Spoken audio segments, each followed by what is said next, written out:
일이라는 특이한 주제로 오늘 말씀을 같이 나누도록 하겠습니다.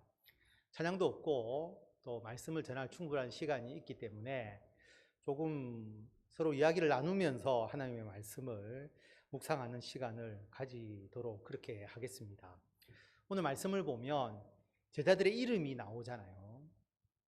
그런데 예수님의 제자라고 말한다면 우리가 선뜻 어떤 생각이 드십니까? 예수님의 제자이기 때문에 예수님의 제자들은 거룩하고 또 예수님처럼 좀 온화하고 또 예수님이 좀 멋있다고 생각이 들면 제자들도 좀 멋있겠지, 그렇게 생각하게 될 겁니다. 제자라고 하는 데서 그려지는 어떤 이미지가 있잖아요. 특별히 예수님께서 12명을 불러서 세웠으니까 예수님의 제자들이니까 이런 성품과 이런 속성을 가지고 있을 것이다, 그렇게 생각하게 되죠. 자, 얼굴은 본 적이 없어요. 그런데 이분은 교회 목사님입니다 라고 이야기를 하면 여러분이 나름대로 목사라고 생각하는 이미지를 먼저 딱 생각을 하잖아요. 이런 분일 것이다 라고 먼저 그리게 되잖아요. 그런 것과 같은 것이죠. 이분은 장로님입니다 라고 말하면 한 번도 본 적이 없는데 장로? 그러면 이런 이미지나 이런 성품이나 이런 행동을 하시는 분일 것이다 라고 우리가 미리 생각하게 되는 것처럼 예수님의 제자라고 하니까 예수님과 같은 성품 정도는 가지지 않았을까, 그렇게 생각할 수 있는데 오늘 말씀을 보면 그렇지 않다라고 하는 것을 알 수가 있습니다. 특별히 오늘 말씀을 보면 두 사람에게는 별도의 이름을 부여하시는 장면이 나오거든요. 베드로, 시몬에게는 베드로라는 이름을 더하셨다라고 말합니다. 우리가 잘 알듯이 베드로, 반석, 돌이라는 뜻이잖아요. 돌. 어떤 사람에게 반석이라 하면 굉장히 좀 좋은 의미로 들리지만 반석이라 하지 말고 그냥 돌이라고 한번 생각해 보세요. 너가 돌이야, 이렇게 이야기를 했다라고 생각을 하면 어떤 이미지일까 하고 한번 생각을 해봤습니다. 돌이다, 그러면 반석이다, 잘 변하지 않는다는 의미도 있을 것이고, 잘 변하지 않는다는 말은 좋은 뜻으로 하는 얘기고, 좀 다른 의미로 하면 굉장히 좀 우직하고 좀 더 안 좋은 말로 말하면 외골수적이고 좀 그런 좀 우직한 그런 사람의 스타일이 아닐까. 야, 너 돌이네, 뭐 이렇게 생각해 볼 수도 있지 않을까라고 하는 거죠. 베드로와 관련된 유명한 사건이 하나 있잖아요. 예수님께서 자기가 예루살렘에 들어가서 장로들, 대제사장들, 서기관들에게 고난을 받고 죽임을 당하고 제3일에 살아나야 될 것을 제자들에게 알려주시잖아요. 그 이전에 베드로가 주는 그리스도시고 살아계신 하나님의 아들이라고 예수님에 대한 신앙 고백을 한 사건이 있었잖아요. 그 후에 예수님께서 자기가 십자가에서 돌아가실 것이다, 그리고 3일 만에 살아날 것을 가르치니까 베드로가 뭐라고 이야기를 했느냐 하면, 베드로가 예수를 붙들고 항변하여 이르되 주여 그리 마옵소서, 이 일이 결코 주께 미치지 아니하리이다, 이렇게 베드로가 말하잖아요. 예수님께서 십자가에 달려 돌아가시기 전이니까 그래도 상당 부분 시간이 좀 흘렀을 때, 3년으로 친다면 3년에 가깝게 되었을 때잖아요, 실제로 보면. 그런데 예수님이 이제 내가 죽고 3일 만에 돌아가신다니까 다른 제자들보다 베드로가 예수를 붙들고 항변했다라고 하는 거죠. 그래서 개역 성경에는 간하여라고 되어 있었습니다. 처음에 간하여라고 되어 있을 때 이 간자를 우리가 간청했다고 처음에 생각을 했는데 나중에 알고 보니까 이 간자가 꾸짖을 간자의 한자어였죠. 그래서 예수를 붙들고 꾸짖었다. 제가 설교할 때도 말씀드렸죠. 영어로는 리부크, 꾸짖다. 예수를 붙들고 항변했다는 것은 꾸짖었다는 거죠. 조금 안 좋은 말로 이야기하면 당신 그럴 수 있냐, 그러면 안 돼, 이런 식의 뉘앙스라고 생각하시면 됩니다. 그래서 번역은 우리가 주여 그리 마옵소서, 이 일이 결코 주께 미치지 아니하리이다 라고 했지만 더 좀 보면 베드로가 굉장히 강경하게 예수님께 이야기했다는 걸 볼 수가 있죠. 왜냐하면 그때만 해도 예수님이 십자가에 못 박혀서 돌아가실 것이라고 생각하지 않고 이스라엘의 왕이 되실 분이다. 그래서 누가 예수님이 오른쪽에 왼쪽에 앉을 거냐 가지고 제자들이 싸우기까지 했으니까 베드로의 입장에서 보면 예수님이 이렇게 십자가에 돌아가시고 그렇게 끝나버리면 안 되는 거예요. 그러니까 주여 그리 마옵소서 이 일이 결코 죽게 미치지 아니하리다. 그러면서 항변한 겁니다. 꾸짖은 겁니다. 어떻게 보면. 그러니까 예수님께서 베드로에게 책망하시는 내용이 뒤에 나오잖아요. 이게 베드로의 성격의 한 단면이 여기서 드러나고 있다고 볼 수가 있습니다. 돌, 반석이라고 하는 별칭을 주셨다. 좋은 의미로만 우리가 받아들였는데 그렇지 않은 의미로도 한번 생각해 볼 수 있지 않을까. 이름이. 그 다음에 또 다른 이제 제자 야고보와 요한이죠. 야고보와 요한에는 우레의 아들이다. 이 말은 천둥이라는 뜻이잖아요. 그렇게 보면 이 야고보와 요한이 굉장히 천둥과 같이 성질이 급하지 않았을까. 그러니까 야 너희들 우리의 아들이구나 이렇게 표현을 하실 수도 있다라고 하는 거죠. 그래서 성격이 급하다. 어디서 나오느냐 하면 이런 이야기가 이제 나오죠. 누가복음 9장에 보면 예수님께서 이제 십자가에 달려 돌아가시고 승천하실 기한이 다 차가니까 예루살렘을 향하여 가시잖아요. 그리고 가는 길에 제자들 먼저 보내어서 어디서 묵을지를 이제 알아봐라. 그래서 사마리아인의 한 마을에 제자들이 먼저 들어갔습니다. 그 당시는 요즘처럼 호텔이 있는 것도 아니잖아요. 그리고 음식물을 다 싸들고 다닐 수도 없잖아요. 그러니까 나그네를 대접하는 게 굉장히 중요한 게 나그네를 대접하지 않으면 나그네가 죽을 수 있는 겁니다. 물도 주고 음식물도 주고 그렇게 해야 되니까 사마리아 사람들이 유대인이라고 예수님의 그 일행을 받아들이지 않은 거예요. 거부를 해버린 겁니다. 예수님께서 예루살렘을 향하여 가기 때문에 그들이 받아들이지 아니했다라고 성경에 기록되어 있습니다. 예루살렘을 향하여 가는 유대인이니까 사마리아 사람들하고 사이가 안 좋으니까 야 너희들 우리 쪽에 들어오면 안 돼. 받아주지 않겠어 하고 보내버린 것이죠. 예전과 같은 지역 감정이 있을 때 경상도 전라도 막 따질 때는 야 전라도 사람이니까 경상도에서 숙박할 수 없어 또는 경상도 사람이니까 전라도에서 머물 수 없어 이렇게 이야기하는 것과 뭐 같을 정도로 그보다 더 심한 거죠. 사실상 보면 그때 제자 야고보와 요한이 뭐라고 이야기를 했느냐 하면 이를 보고 주여 우리가 불을 명하여 하늘로부터 내려 저들을 멸하라 하기를 원하시나이까. 그들이 그런 능력이 있는 건 아니잖아요. 그런데 그만큼 열받은 것이죠. 그러면서 하나님, 예수님 우리가 저주를 내려서 쟤들 불에 다 타서 없어지도록 하나님 심판받을 수 있도록 그렇게 우리가 이야기를 할까요? 그렇게 저주할까요? 그렇게 이야기를 한 거죠. 할까요가 아니라 사실은 하고 싶었을 겁니다. 그리고 그렇게 뭐 하려고 했을 수도 있는 거죠. 그런데 55절에 보면 예수께서 돌아보시며 꾸짖으셨다라고 기록하고 있죠. 그냥 예수께서 꾸짖으셨다라고만 해도 되는데 예수께서 돌아보시며 라고 했잖아요. 이런 느낌이 오십니까? 예수님께서 뒤에서 제자들이 이야기하는 내용을 들은 거죠. 야고보와 요한이 얼마나 예수님이 놀랐으면 획 돌아보시면서 꾸짖었겠느냐라고 하는 거죠. 예수님 생각에는 차마 제자들 입에서 나와서는 안 되는 이야기를 하신 거예요. 그만큼 우리의 아들이라고 불릴 만큼 이 야고보와 요한이 이런 성질을 갖고 있었다라고 하는 것을 알 수가 있습니다. 예수님의 제자들의 면면을 보면 제자들의 기질이 굉장히 달랐을 것이다 라는 것을 우리가 충분히 이해할 수가 있습니다. 예수님의 제자라는 관념을 통해서 보면 예수님의 성품을 담지 않았을까라고 생각을 하는데 실제로는 아니다라고 하는 거죠. 우리가 제자라고 하면 일률적으로 똑같은 성품과 기질을 가졌을 것이라고 생각을 하지만 그렇지 않습니다. 우리가 그리스도인이라고 하잖아요. 기독교인, 그리스도인.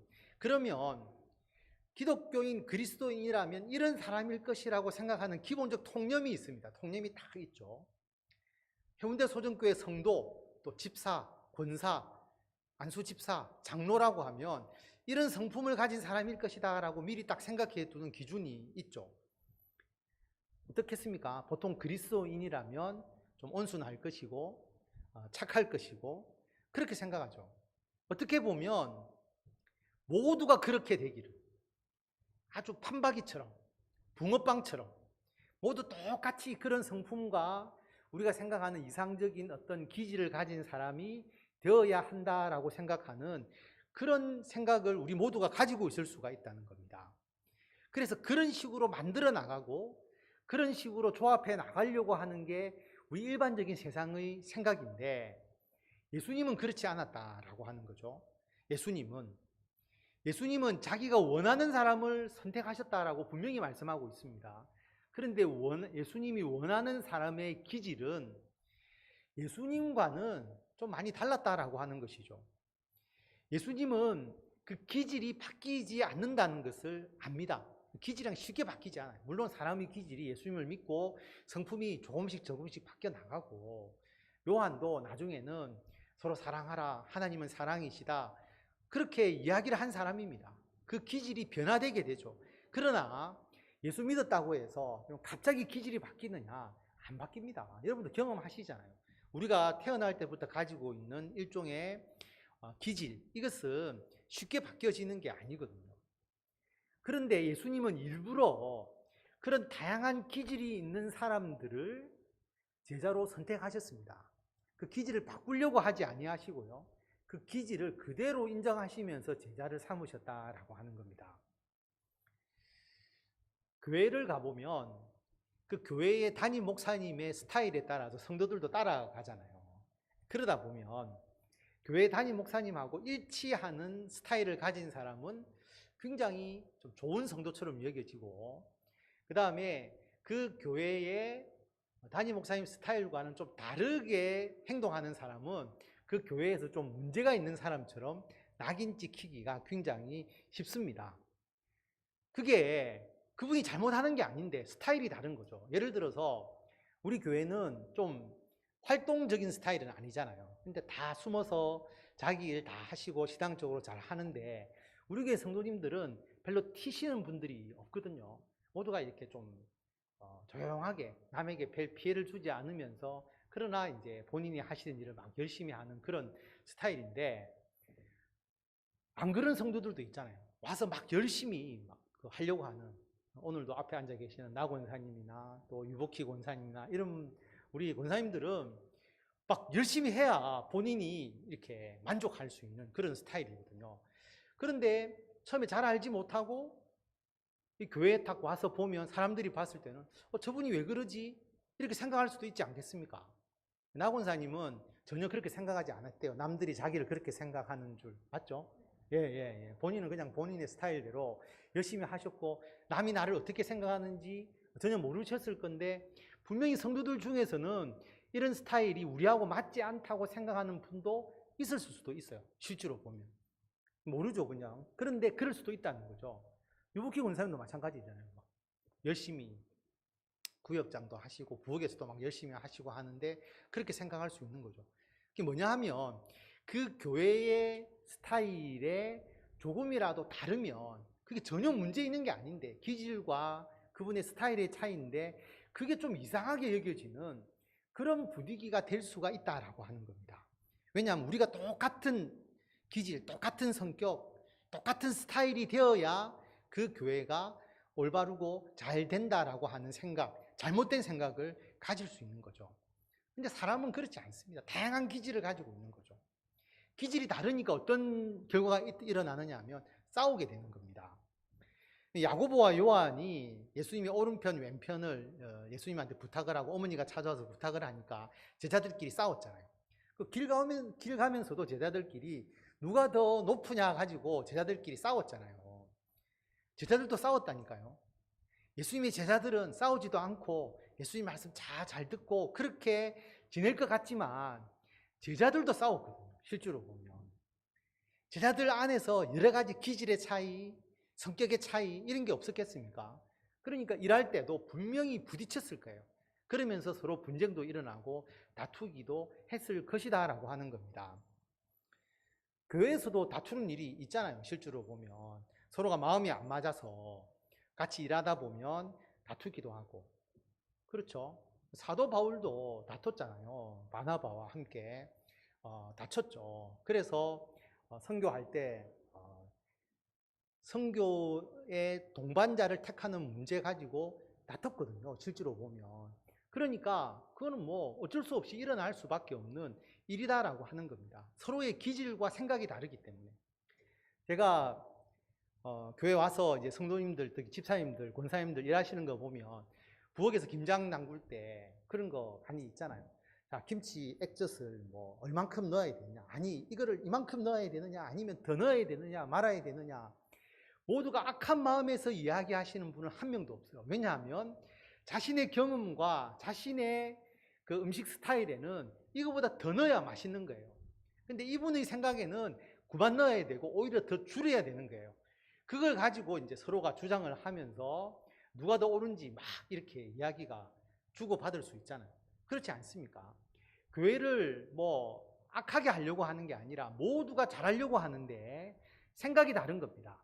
일의 방식이 함께 모여서 같이 하자, 아니면 이렇게 나누어서 하자, 이것도 자신의 생각에서 교회를 위하는 것인데 일하는 방식이 다르기 때문에 그걸 주장하다 보면 서로 부딪히고 싸우기도 하는 것이죠.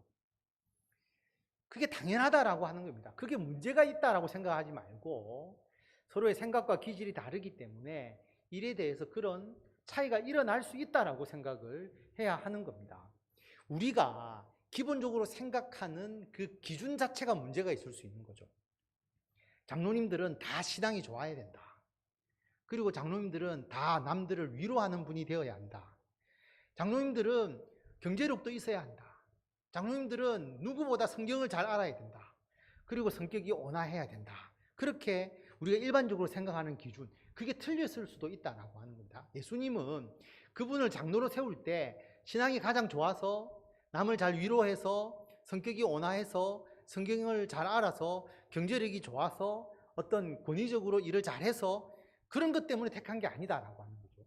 예수님께서 그분을 장로로 세우려고 했던 뜻이 있고 목적이 있는 겁니다. 그 많은 것 중에서 어떻게 보면 그 하나 때문에 그 장로님을 장로로 세웠을 수도 있어요. 근데 우리는 장로라고 하는 기본적인 그 하나의 보편적 스타일을 그 장로님의 모든 부분에 적용하려고 하는 겁니다. 목사도 마찬가지고 권사도 마찬가지죠. 권사님들 보면 특색이 다 다르잖아요. 어떤 분은 주방 일을 잘 하시고 또 어떤 분은 뭐 찬양대를 하시기도 하고 각각의 일이 다 다르잖아요. 신방을 잘 하시는 분도 있고. 그런데 우리가 생각하는 그 권사라는 직분이 가져야 될 요소를 너무 똑같이 딱 하나의 기준을 생각해 두고 붕어빵처럼 요 기준에 다 들어야지 좋은 권사다.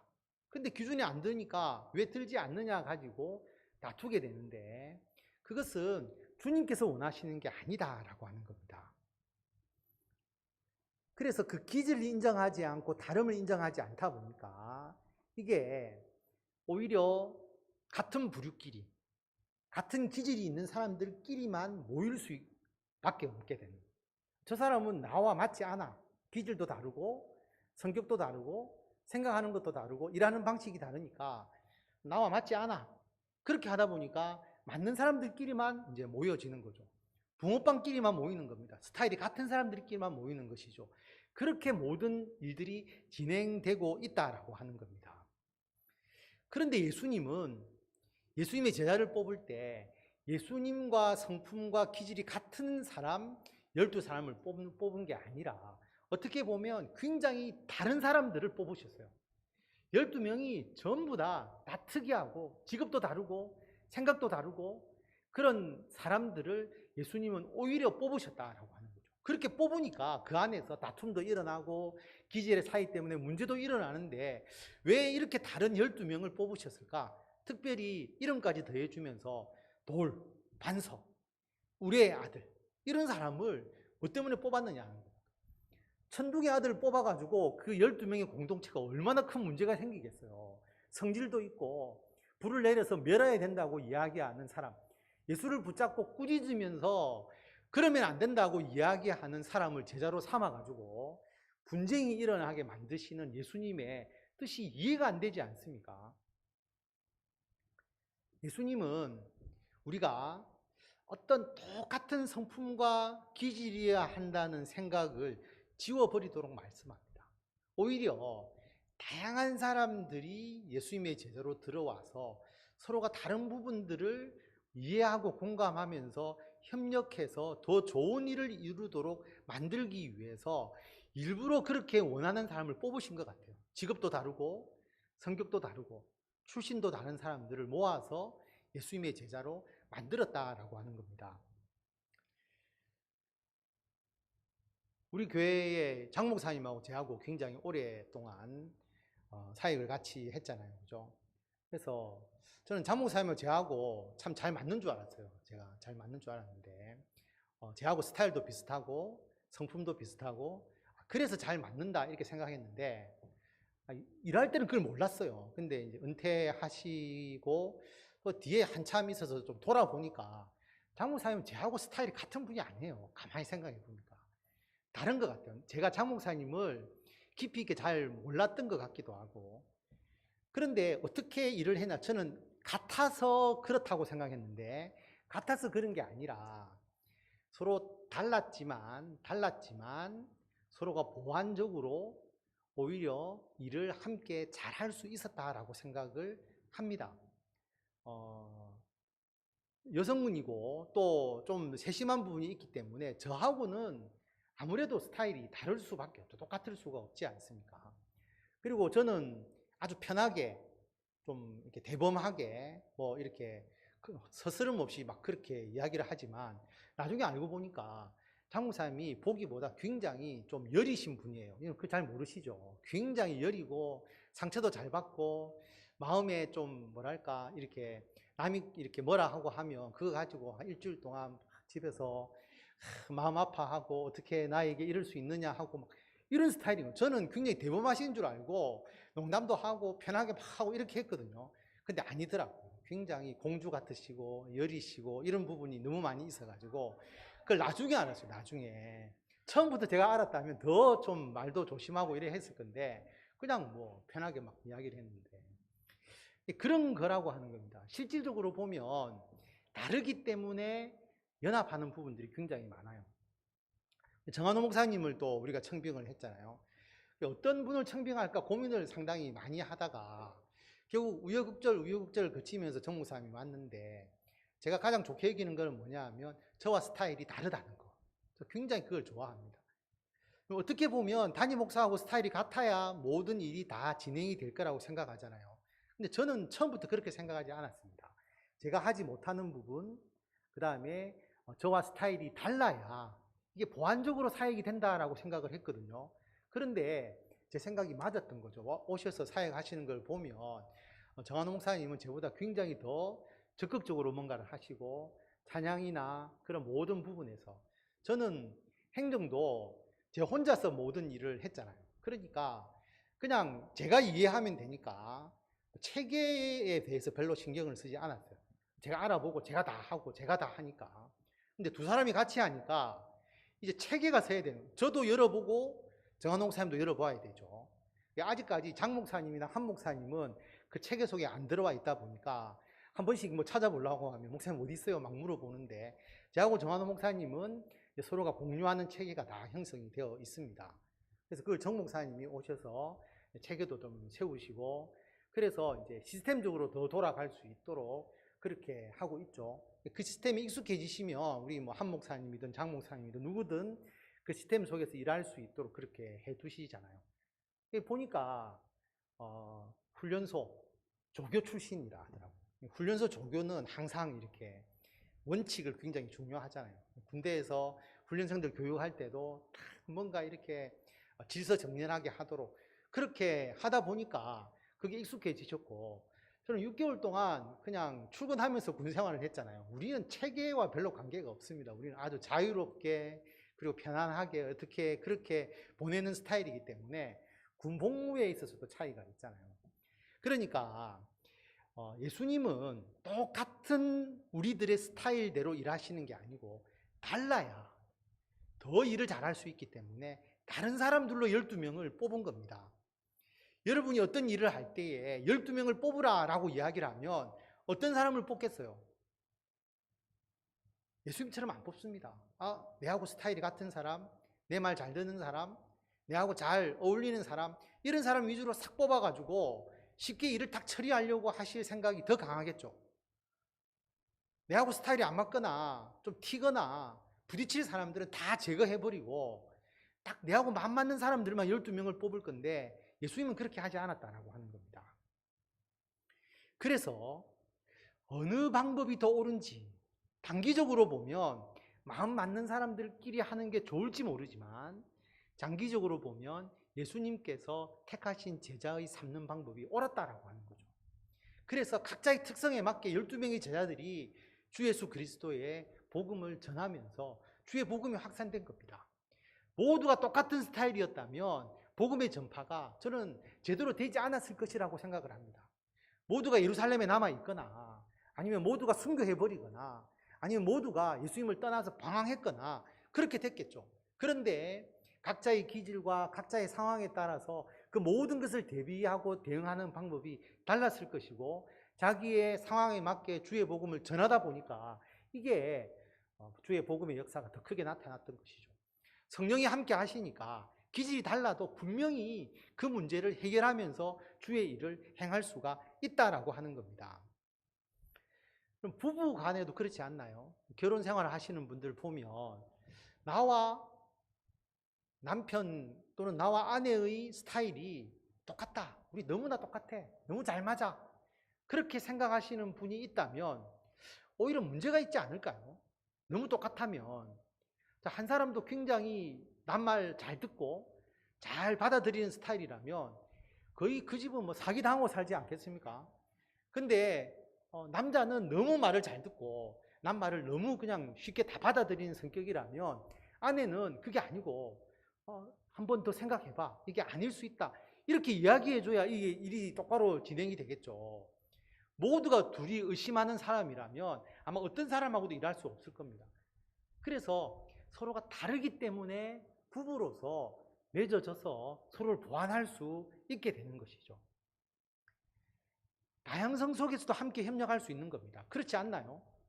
여기 계신 분들이 너무나 우리는 뭐 하나도 다름없이 다 부부가 너무 똑같이 한 마음이야 이렇게 생각하는 사람이 아마 없을 겁니다. 실제로 보면 그렇지 않아요. 제하고 제 아내도 저는 잘 맞고 모든 스타일이 똑같은 줄 알았어요. 근데 지나다 보니까 그게 아니고 똑같다고 생각할 수밖에 없는 거는 제가 여러 번 말씀드리지만 제가 중학교 2학년 때부터 계속 같이 있었기 때문에 너무나 익숙해지고 모든 상황이 다 이해가 되기 때문에 그렇게까지 같이 지낸 사람이 잘 없잖아요. 그래서 이게 다르다는 것을 이해할 수 없을 정도로 가까워져서 그런 것이지 실제로 생각하는 거나 그 다음에 판단하는 것이나 모든 것이 서로가 달라요.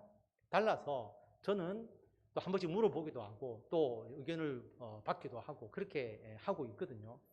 그런 겁니다. 실질적으로 보면. 그래서 하나님께서 12명의 제자들을 뽑으실 때에 똑같게 만들지 않고 서로 섞어 놓으셨다라고 하는 겁니다. 어떻게 보면 물을 뽑으시고 시멘트를 뽑으시고 모래를 뽑으시고 자갈을 뽑으셨는데 아니 이렇게 다른 거 가지고 뭘 하겠습니까? 그런데 그것으로 콘크리트를 만들어서 교회를 세우시고 하나님의 나라를 만드시니까 그 하나님의 나라가 아주 든든하고 형통하게 진행이 된 거죠. 음식을 하는데 모두가 쌀이 되어가지고 밥만 만들어 놓으면 맛이 없어서 먹지 못할 것인데 거기에 밥도 있고 야채도 들어가고 각종 재료가 들어가서 비빔밥처럼 만드니까 그게 훨씬 더 맛있는 겁니다. 반찬이 하나만 있는 게 아니라 백첩반상처럼 많은 반찬이 들어가서 아주 진수성찬이 되어버리는 것이죠. 그게 저는 굉장히 중요하다고 생각을 합니다. 우리 교회가 성도수가 많지 않지만 우리 교회 한 분 한 분을 보면 굉장히 개성이 다양하시잖아요. 그럼 그걸 이해하십니까? 정말 달라요. 그런데 너무 다른데 사실 우리 교회는 그것 때문에 분쟁이 생기지도 않고 별 문제가 없거든요. 그 다름이 서로가 아름답게 주님의 성령으로 어우러져서 함께 일하게 되니까 이게 너무나 아름답고 힘이 있고 그리고 우리 교회의 능력으로서 나타나는 거예요. 그것을 잘 조율하고 인정해 주는 게 필요합니다. 그래서 9월 달부터 이제 교구 모임도 다시 시작할 것이고 또 교회에 여러 가지 프로그램이 진행을 할 것인데 예배만 딱 드리고 가면 교회가 문제가 생길 게 하나도 없습니다. 그렇지 않습니까? 예배 딱 드리고 가는데 누가 뭘 이야기하겠습니까? 문제가 생긴다면 목사 설교에 좀 문제가 있거나 아니면 누가 특송을 했는데 음이 너무 많이 틀려서 왜 저런데 뭐 특송을 하느냐 뭐 이런 얘기가 혹 나올지 모르겠지만 그렇다고 해서 문제가 생기는 게 아니잖아요. 교회의 문제는 사람들이 일을 하면서 생깁니다. 교회 봉사를 하면서 생기고 구역 모임을 하면서 생기고 그리고 여러 가지 일을 하면 할수록 성도들끼리 함께 일을 하기 때문에 그것 때문에 부딪히기도 하고 어려움을 겪기도 하거든요. 거기서 이제 기질의 차이, 성격의 차이가 드러나게 되고 분쟁이 일어나기도 하는데 그게 아닙니다. 다르기 때문에 함께 주님께서 일하게 하신 것이다. 이것을 생각하면서 구역 모임을 하시고 또 여러 가지 일을 여러분들이 진행해 나가시면 참 달라서 문제가 있는 것 같은데 맛있는 비빔밥처럼 콘크리트처럼 백첫 반상처럼 아주 좋은 결과가 나타나게 되는 겁니다. 찬양대도 그렇지 않습니까? 모두가 음색도 다르고 모든 게 다른데 지휘자를 통해서 그 아름다운 찬양이 나오는 것이고 악기가 색깔이 다 다르잖아요. 음색이 다 다른데 저런 악기가 함께 모여서 아름다운 음악을 내는 것처럼 예수님께서 기지 다른 12명을 뽑으셔서 그것을 통해서 주님의 나라를 이룬 것처럼 여러분의 가정, 부부 간에, 자녀들 간에 다 특색이 다르고 기질이 다른데 그래도 그것을 통해서 아름다운 가정을 이루고 우리들의 직장과 사회도 그리고 우리들의 교회도 이런 다른 기질을 하나님께서 선택하셔서 이 기질을 통해서 아름다운 하나님의 뜻을 이루어 나가신다는 것을 생각하시고 새롭게 구월을 시작하면서 예수님의 제자 절대 똑같은 기질이 아니다. 다르지만 그것을 통해서 주님의 귀한 도구로 삼으셨다는 것을 기억하시고 이 모든 일을 잘 이루어 가시는 우리 성도 여러분들이 다 되시기를 바랍니다. 기도하겠습니다. 기도하실 때에 우리 그래도